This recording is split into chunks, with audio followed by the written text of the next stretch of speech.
उसमें आप सभी का स्वागत है। आप सभी के साथ मैं हूं सोनिया मिश्रा और अभी आप देख रहे हो हमारे साथ हैं मुख्य शिक्षा अधिकारी सर।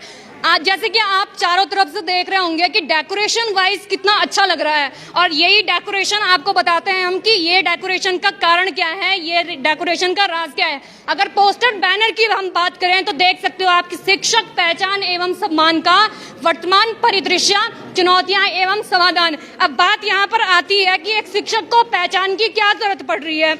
अगर जो शिक्षक की अगर मैं बात करूं तो एक नींव को ऊपर उठाने का काम शिक्षक करता है, लेकिन कहीं ना कहीं आज शिक्षक को भी अपनी पहचान सबके सामने लाने की जरूरत हो रही है। क्या ऐसा कारण है, बातचीत करेंगे सर से। सर आपका बहुत बहुत स्वागत है सबसे पहले। जी धन्यवाद। सर क्या कारण हो रहा है ऐसा आज की शिक्षक को भी आगे आने के लिए मंच प्रोवाइड करवाया जा रहा है। शिक्षक तो अपनी काबिलियत के दम पर आगे आता है, लेकिन क्या कारण हो रहा है?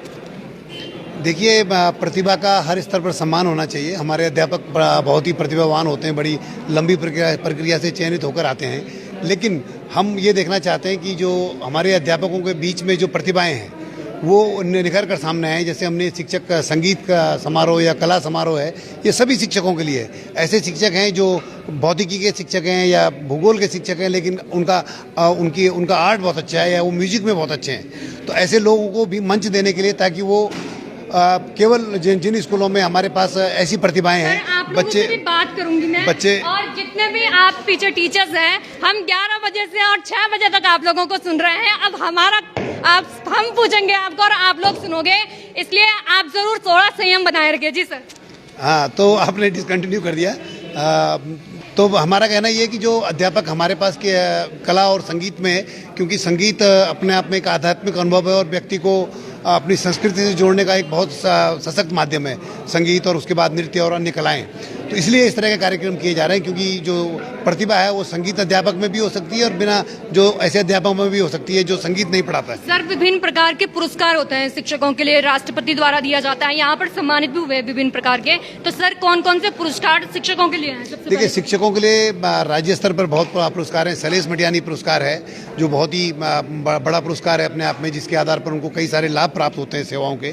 फिर राष्ट्रीय स्तर पर जो है वो राष्ट्रपति पुरस्कार है शिक्षकों के लिए। तो इस तरह से सरकार का और ये जो हमारा सिस्टम है वो ये चाहता है कि शिक्षकों को प्रोत्साहित किया जाता रहे, ताकि लोग उनको देखकर जो और अध्यापक हैं वो भी प्रोत्साहित होते रहें। सर अगर मैं बात करूं शिक्षा की, तो धीरे धीरे जो सरकारी स्कूल्स हैं वो धीरे धीरे बंद होने की कगार पे हैं और प्राइवेटाइजेशन इतना बढ़ गया है कि धीरे धीरे प्राइवेट स्कूल आगे बढ़ रहे हैं। क्या लग रहा है कि शिक्षकों की पढ़ाई में कमी है? क्या शिक्षकों में कोई कमी है जिसकी वजह से प्राइवेट स्कूल्स इतना बढ़ रहे हैं और सरकारी स्कूल कहीं ना कहीं पीछे आ रही हैं? सर क्या कारण हो सकता है? देखिए, कई सारे कारण हैं, लेकिन हमारा प्रयास है कि लगातार सरकारी स्कूलों पर लोगों का विश्वास बने, और इसी प्रक्रिया में इस तरह के कार्यक्रम किए जा रहे हैं। हम बच्चों की प्रतियोगिताएं कराते हैं, हम अध्यापकों की प्रतियोगिताएं भी इसीलिए करा रहे हैं ताकि लोगों को पता लगे कि हमारे पास कितने प्रतिभावान अध्यापक हैं। तो इस सब के परिणाम आएंगे और हमारे स्कूलों में बच्चों के इनरोलमेंट में, नामांकन में वृद्धि होगी। सर आपकी अभी घोषणाएं हो रही थी कि आप 40 बांसुरी देंगे, 20 बांसुरी देंगे। सर एक मुख्य शिक्षा अधिकारी होने के नाते आपका सरकारी स्कूल को आगे प्रोत्साहन करने के लिए कौन कौन सी भूमिकाएं होंगी? देखिए, क्या है कि संस्कृति का संरक्षण भी शिक्षा का काम है। तो जो हमने कहा कि हम कोशिश करेंगे कि हम एक बांसुरी बैंड और इस तरह के कई स्कूलों में हम जो यहाँ के लोकल वाद्य हैं, ढोल, दमाऊ और उनके आधारित स्कूलों में बच्चों का एक बैंड तैयार करेंगे, ताकि जो बच्चे जब वो बड़े होंगे और समाज में होंगे तो इन कलाओं का प्रदर्शन वो जगह जगह कर रहे होंगे और इससे इनको प्रोत्साहन मिलेगा। तो इस तरह से हम ये चाहते हैं कि हम विद्यालयों के माध्यम से अपने संस्कृति के संरक्षण में भी योगदान करें। सर हम विभिन्न प्रकार के टीचर्स को हमने सुना, टीचर्स का कहना है कि ऊपर से हमें इतना लोड हो जा रहा है, ये फाइल बनाओ, वो फाइल बनाओ, और हम जो हमारा काम है शिक्षण संस्थान का जो बच्चों को एजुकेशन देना है, कहीं ना कहीं हम लोग प्रेजेंट नहीं हो पा रहे हैं। इसका कारण क्या लग रहा है सर? देखिए, ये सच है कि अध्यापक पर सूचनाओं का काफ़ी कुछ जोर है, और लेकिन जो नई शिक्षा नीति में ये कहा गया है कि अध्यापक केवल शैक्षणिक कार्य ही करेगा, तो सरकार और जो शिक्षा विभाग है वो इस तरफ बढ़ रहा है कि अध्यापकों का जो वर्कलोड है वो उनको नॉन टीचिंग वर्क में लगाया जाए और अध्यापक केवल शिक्षा के लिए उपलब्ध रहें। आप लोग को एक चीज़ बता दूं मैं एक शिक्षक ही ऐसा हो रहा है, कोविड काल हो रहा है, शिक्षक को आगे धकेला जा रहा है, हॉस्पिटल्स में है, शिक्षक को आगे बुलाया जा रहा है, वोटर्स है, इलेक्शन है, और उसके बावजूद मैं बोलूंगी आपको सैलरी के नाम पे बोलते हैं कि शिक्षक तो महान है। बातचीत लगातार हम और भी विषयों पे करेंगे। सर क्या लगता है सरकारी स्कूल में जो टीचर है उसकी सैलरी और एक जो प्राइवेट स्कूल में पढ़ाने वाले टीचर की सैलरी में क्या लग रहा है सर आपको कि समान होनी चाहिए कि नहीं होनी चाहिए? बिल्कुल होनी चाहिए। उस जो प्राइवेट स्कूल हैं उनके लिए जो भी नियम है और उनको कोशिश करनी चाहिए कि वो अध्यापकों को एक सम्मानजनक सैलरी दें, और क्योंकि अध्यापक के सम्मान से ही विद्यालय का सम्मान होता है, तो ये सब होना चाहिए। सर कहीं ना कहीं जो बेस हमारा है प्राथमिक स्कूल्स हैं, और कहीं ना कहीं हमारी जो न्यू एजुकेशन पॉलिसी है उसमें भी कहा गया है कि 5+3+4 के फॉर्मूले पर वो काम करेगी। सर क्या लग रहा है कि न्यू एजुकेशन पॉलिसी कितनी आगे जाकर के सक्सेसफुल होगी? देखिए, नई शिक्षा नीति बहुत क्रांतिकारी नीति है। इसमें जो बड़ी विशेषता है कि इसने एक स्ट्रक्चर दिया है, जिसकी बात आपने की 5+3+4 तो अब बच्चे हमारे प्री प्राइमरी का भी एक्सपीरियंस लेंगे सभी प्रकार के स्कूलों में। लेकिन उसमें ये भी है ना कि जो 3 साल होंगे या 5 साल होंगे उसमें बच्चा खेल कूद के माध्यम से ही सीखेगा, तो कहीं ना कहीं उसका एक बोझ भी कम होगा। तो सर जो कार्यक्रम था हमारा वो भी इसी परिप्रेक्ष्य में था कि आपको एडवाइजेस देनी थी कि कौन कौन सी जो नई शिक्षा नीति है उससे डेवलप हो सकते हैं। तो शिक्षकों ने और जो लोग इसमें अपने पेपर प्रेजेंट कर रहे थे उन्होंने अपने सुझाव दिए हैं। उनके सुझाव का डाइट ने संकलन किया है, उसका फिर उनमें से जो सुझाव कॉमन होंगे और ऐसे सुझाव होंगे जो लागू किए जा सकते हैं उनको राज्य को भेजा जाएगा, और इस तरह से जरूर इस पर काम होगा। तहे दिल से शुक्रिया। हमारे साथ है रम्माण। 2 अक्टूबर 2009 को रम्माण को विश्व धरोहर सूची में शामिल किया गया था, और हमारे साथ हैं जीआईसी इंटर कॉलेज गौचर के सर। सबसे पहले हम आपसे भी बातचीत करेंगे। स्वागत है सर आपका। धन्यवाद। सर रम्माण धीरे धीरे खत्म हो रहा है और धीरे धीरे एक तरफ से देखा जाए तो उठ भी रहा है।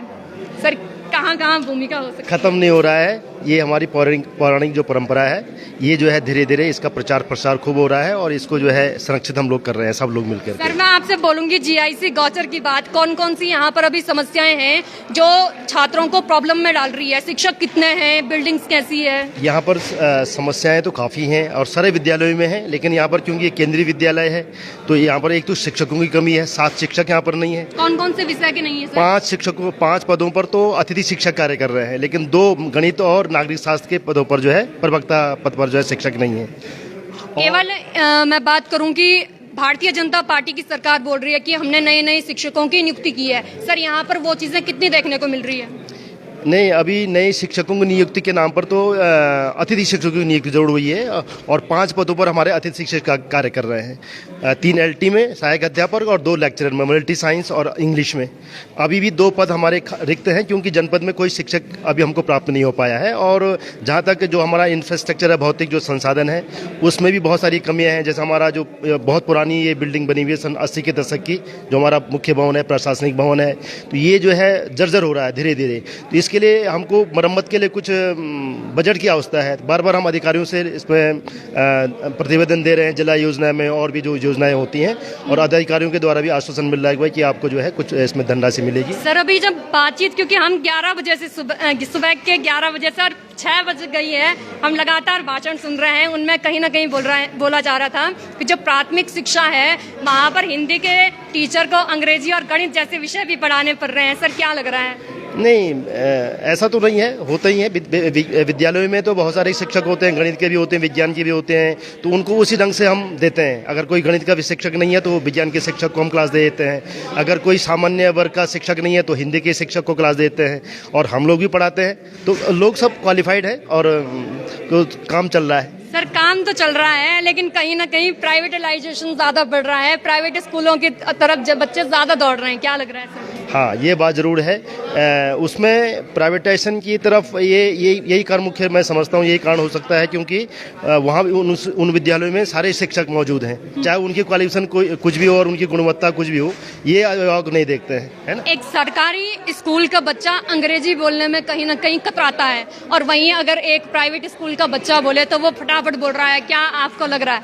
नहीं, सब जगह ऐसा नहीं है। हमारे विद्यालय में भी बच्चे अच्छे अंग्रेजी बोलते हैं और वहाँ भी कई ऐसे बच्चे, ऐसा नहीं कि सब बच्चे अंग्रेजी बोलते हैं। हाँ, ये है कि थोड़ा माहौल वातावरण क्या लग रहा है कि अंग्रेजी को ज़्यादा महत्व दिया जा रहा है? हाँ, अंग्रेजी को जो है आज लोगों के जो है दिमाग में एक ऐसी बात आ गई है कि वह जो अंग्रेजी जो जानता है वो ज़्यादा लिखा सही पढ़ा है क्या ये? ये एक तरह से कहीं किसी मायने में सही भी है ना। आजकल जो मल्टीनेशनल कंपनीज हैं और कहीं भी आगे आप बढ़ो तो अंग्रेजी का महत्व तो अपनी जगह पे ऐसा तो है नहीं। Thank you. बहुत बहुत शुक्रिया। हमारे साथ और लोगों से भी बातचीत करेंगे। नई शिक्षा नीति की जो सबसे बड़ी विशेषता है, मुझे लगता है कि कहीं ना कहीं नई शिक्षा नीति आगे जा करके जो 1987 की शिक्षा नीति है उससे कारगर साबित होगी।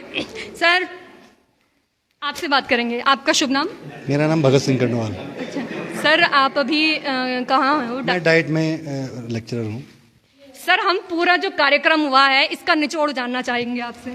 मैडम, ये एक्चुअली जो है जो हमारे SCRT है उसके द्वारा एक प्लान है कि हम जो कला और संगीत के क्षेत्र में जो शिक्षक जो हैं उनकी प्रतिभाएं हैं उनको कैसे हम मंच दें, कैसे उनको आगे लाएं, और उसको लाने के लिए जो है ये कंपटीशन करवाया गया था जिसमें ब्लॉक से लेकर के फिर जनपद में, जनपद से मंडल में, और अब इसका जो है जो लोग मंडल में निकले हैं उनको जो है प्रांत में जो है पार्टिसिपेट करवाया जा रहा। तो इसी को लेकर के जनपद चमोली में भी डाइट को जो है इसकी जिम्मेदारी दी गई और डाइट के द्वारा ब्लॉक लेवल पर पहले ऑनलाइन कॉम्पिटिशन करवाया गया, फिर जो लोग उसमें फर्स्ट सेकेंड आए उनको जनपद में बुला करके जनपद में पार्टिसिपेट करवाया गया, और जो जनपद में फर्स्ट सेकेंड आए उनको मंडल में पार्टिसिपेट कराएगा। तो इस प्रकार से हमारे जनपद से जो है 20 टीचर्स टोटल थे जिन्होंने कि जो है 9 लोग जो है कला के क्षेत्र में और 11 लोग जो है वो म्यूजिक के क्षेत्र में उन लोगों ने पार्टिसिपेट किया विभिन्न विधाओं में, और उसके उन्हीं का जो है जो लोग प्रथम द्वितीय तृतीय जो है उन प्रतियोगिता में आए थे उन्हीं का आज ये सम्मान समारोह था, उनको पुरस्कार वितरण समारोह उनका आयोजित किया जाना था। एक सर थे ना, जरा मैं बता दूं आपको, एक सर थे, उन्होंने कहा था कि एक मैडम ने कहा था उनसे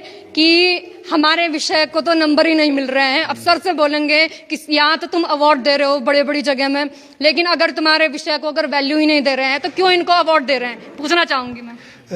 मैम, ये एक्चुअली ऐसा है कि जो नंबर की बात है, मार्क्स तो दिए जा रहे हैं, लेकिन वो मार्क्स जो हैं बच्चों के जो कला विषय है, कला विषय के मार्क्स को उनके टोटल जो नंबर होता है टोटल मार्क्स में उनको नहीं जोड़ा जाता है, वो मेंशन किए जाते हैं, लेकिन उनको जो टोटल परसेंटेज बच्चे का बनता है उसमें उसको शामिल नहीं किया जा रहा है। और इसके लिए संगठन की तरफ से लगातार जो है मांग की जा रही है, शिक्षकों की तरफ से भी लगातार मांग की जा रही है कि हमारे कला विषय के मार्क्स को भी जो है उसमें टोटल में जो है सम्मिलित किया जाए, उसको भी बच्चों को उसका लाभ मिले। तो इसको लेकर के लगातार जो है संगठनों की ओर से भी मांग की जा रही है, शिक्षकों की ओर से मांग की जा रही है। तो उम्मीद है कि क्योंकि ये बोर्ड का और शासन का विषय है, निदेशालय का विषय है, तो इस पर जो है वहीं से जो है कुछ कार्रवाई हो सकती है। ये हमारे स्तर से इस पर कुछ भी बात नहीं की जा सकती। बहुत बहुत शुक्रिया सर आपका। कोई भी बात अगर शिक्षा विभाग से रिलेटेड हो तो शासन पे जरूर अटकती है, और शासन पे अटकी एक बार तो अटकी गई। ये हमारी कमी नहीं है, ये शासन पर बैठे उन नेताओं की कमी है जो ना हॉस्पिटल्स दे पा रहे हैं। अगर मैं प्राथमिक शिक्षा की बात करूं तो कहीं ना कहीं इतने वेल क्वालिफाइड हैं बच्चे, लेकिन कहीं ना कहीं रोजगार देने का कार्य भी हमारी सरकारों द्वारा नहीं किया जा रहा है, और पलायन भी एक महत्वपूर्ण कारण है। बोल रहे हैं कि सरकारी स्कूलों में बच्चों को बढ़ाओ, लेकिन वहीं सरकारी स्कूल की जो शिक्षा है उससे जो पैसे वाले बच्चे हैं, जो पैसे वाले पेरेंट्स हैं, कहीं ना कहीं वो पलायन करने के लिए मजबूर भी हैं, और उन्हें लगता है कि सरकारी स्कूल्स में अच्छी पढ़ाई नहीं होती है। लगता है सर आपको? क्या नहीं मैम, ऐसा नहीं है। सरकारी स्कूल में बहुत बेहतरीन शिक्षा जो है विद्यालयों में होती है, और बहुत बेहतरीन ढंग से जो है शिक्षक अपने यथासंभव जो है पूरे प्रयास करते हैं कि हम बच्चों को बेहतर से बेहतर शिक्षा दी जाए। और उत्तराखंड सरकार के द्वारा जो है एक जैसा सिलेबस जो है पूरे ये कोशिश की गई है कि हम पूरे उत्तराखंड में सभी विद्यालयों में वो जो CBSE की किताबें हैं उनको लागू किया गया है, और एक समान शिक्षा देने की व्यवस्था की ओर जो है हम लोग अग्रसर हो रहे हैं।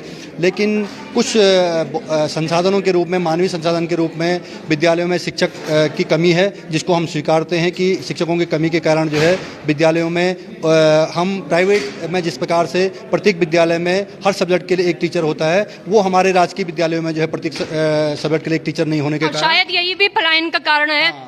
तो ये हम मान सकते हैं कि लोग शिक्षा के लिए जो है गांव से शहरों की ओर निकल रहे हैं, शहरों से बड़े शहरों की ओर जा रहे हैं। तो कहीं ना कहीं शिक्षा एक बड़ा कारण जो है हम मान सकते हैं कि पलायन का है, और जिसके लिए कि हर माँ बाप चाहते हैं कि मेरे बच्चे को अच्छी शिक्षा मिले, वो अच्छी शिक्षा जो है प्राप्त करे। और अगर जो है हम सरकार इस ओर ध्यान दे कि हम भी जो राजकीय विद्यालय हैं उनमें हर सब्जेक्ट के लिए एक टीचर अपॉइंट कर दिया जाए, जितने भी जो है छात्र संख्या है उसके मानक के अनुसार जो है प्रत्येक विषय के लिए शिक्षक वहाँ पर नियुक्त कर दिए जाएँ, तो निश्चित रूप से मुझे लगता है कि सरकारी विद्यालयों की शिक्षा भी जो है बहुत ऊंचे पायदान पर होगी। और मैं इस बात को भी जो है कह सकता हूँ कि वो जो है राजकीय जो प्राइवेट विद्यालय हैं उनसे भी जो है शिक्षा की गुणवत्ता में आगे होगी। सर, अगर जहाँ पर शिक्षक शब्द जुड़ गया और वहाँ पर तनख्वाह की बात न की जाए तो ये अधूरा अधूरा लगता है।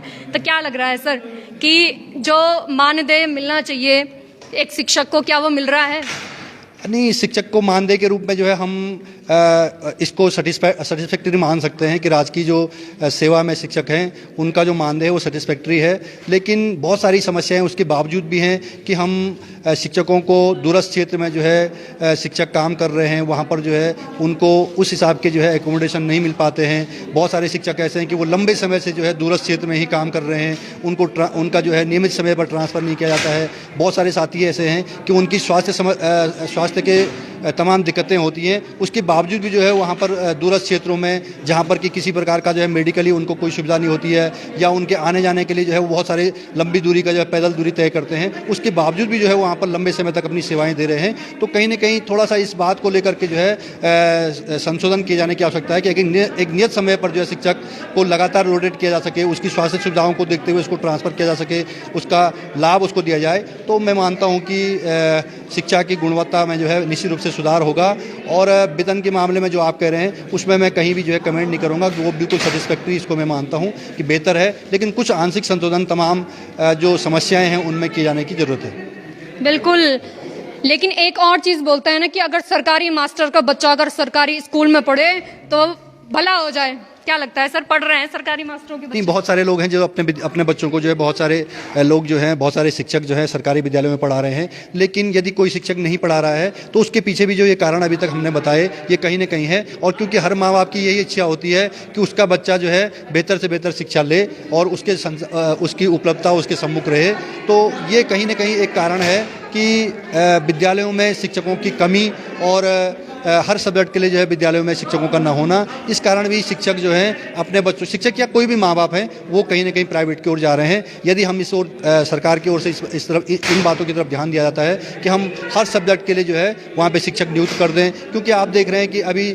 सरकार के द्वारा प्रयास तो किया गया, सिलेबस तो हम ले आए, लेकिन उसको सिलेबस को पढ़ाने के लिए जो शिक्षकों की आवश्यकता है वो हमारे पास उपलब्ध नहीं है। प्राइमरी विद्यालय में अगर हम देखें वहाँ पर जो है केवल नफरी के रूप में देखा जाए तो हम एक टीचर या 2 टीचर को वहाँ पे मैक्सिमम जो है ये है कि आप 2 टीचर वहाँ पे नियुक्त करेंगे। तो क्या वो 2 टीचर हैं? हो सकता है कि उन दोनों में से कोई भी मैथमेटिक्स किसी ने पढ़ी हो, या हो सकता है कि उन दोनों में से जो है कोई भी जो है इंग्लिश लैंग्वेज का ना हो सकता है उनमें से कोई भी जो है साइंस बैकग्राउंड का ना हो। तो इस प्रकार से उन विषयों में जो है बच्चे पिछड़ जाते हैं, जिस कारण जो है लोगों का रुझान जो है प्राइवेट की ओर जो है ज़्यादा हो रहा है। जब भी इलेक्शंस होते हैं नेता लोग बड़े बड़े वायदे करते हैं कि हम तुम्हारे यहाँ शिक्षक लाएंगे, हम तुम्हारे यहाँ ये करेंगे वो करेंगे। इस बार क्या लग रहा है आपको? इस बार क्योंकि हाल ही में चुनाव भी हुए हैं, क्या लग रहा है इस बार टीचर आएंगे?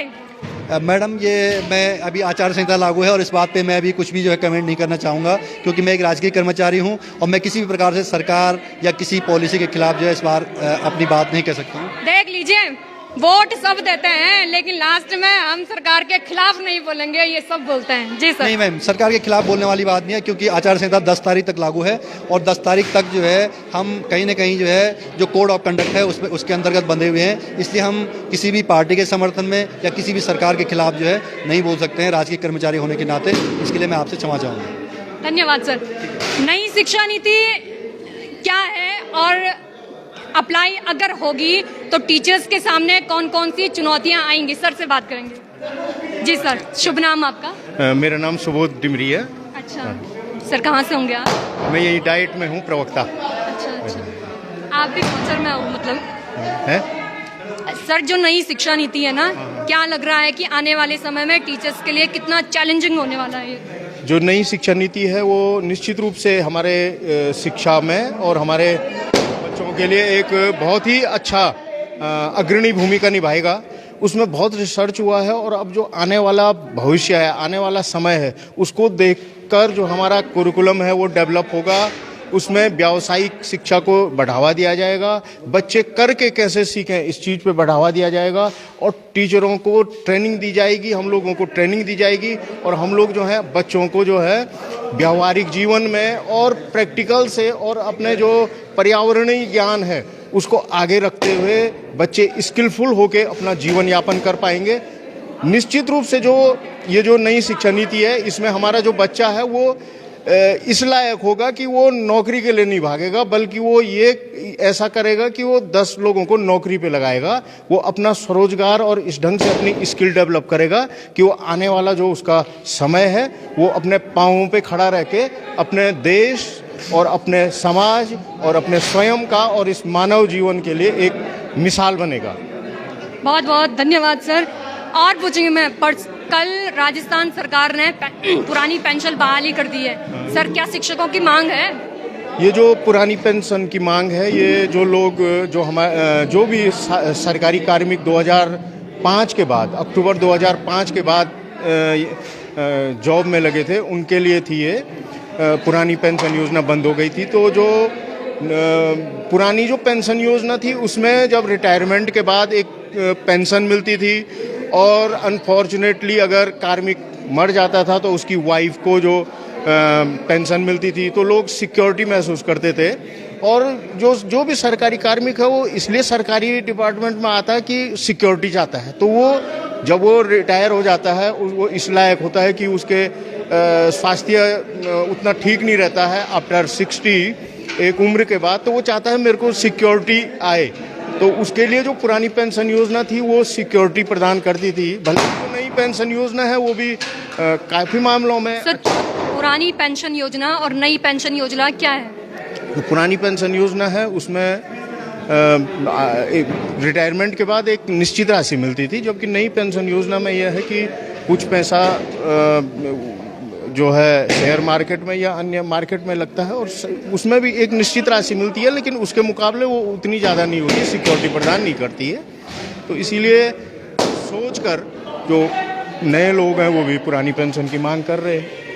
लेकिन हमारी जो नई शिक्षा नीति है वो सरकारी की तरफ कम भागेंगे बच्चे जो है अपना काम, जैसे आप ही लोग हैं अभी मीडिया में हैं तो अपना काम कर रहे हैं, बच्चे भी स्किलफुल होकर अपना काम शुरू करेंगे।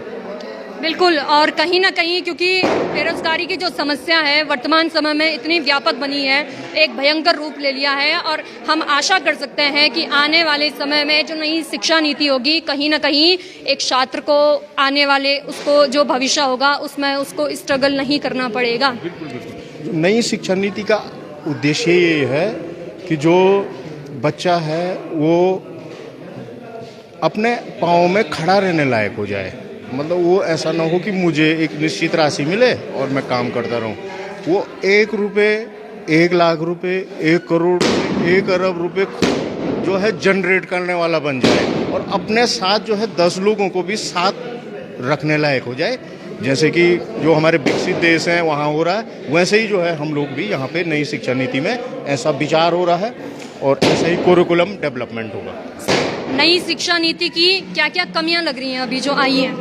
नहीं, नई शिक्षा नीति की कमियां तो कुछ नहीं है। जो कमियां हैं उन पे मंथन हो रहा है, विचार हो रहा है, और अभी सबसे विचार लिए जा रहे हैं, समाज सेवियों से, बुद्धिजीवियों से, शिक्षकों से, अध्यापकों से, प्रत्येक अभिभावकों से, और उन विचारों के आधार पर फिर जो है सर, हम क्योंकि सुबह से सारे लेक्चर सुन रहे हैं, सारे भाषण सुन रहे हैं, किसी सर ने कहा था कि विचार तो लिख लिए जाते हैं लेकिन उन पर मंथन हो या ना हो ये हमें भी पता नहीं चलता है। तो क्या लग रहा है सर, इस बार भी ऐसे होगा क्या? नहीं, ऐसा नहीं है। अभी जो है हमारा जो देश है वो विकसित होने की तर्ज पे, हम में स्वाभिमान की भावना आ गई है। हम जो है एक पूरे विश्व में, ग्लोबल में जो हमारा प्राचीन थी उसी तर्ज पर हम लोग आगे बढ़ रहे हैं। और ये निश्चित रूप से आप जानिए कि आने वाले टाइम पे जो हमारी शिक्षा होगी वो हमारे छात्रों को या शिक्षार्थियों को आत्मनिर्भर बनाने के रूप में पूरा सहयोग प्रदान करेगी। धन्यवाद सर।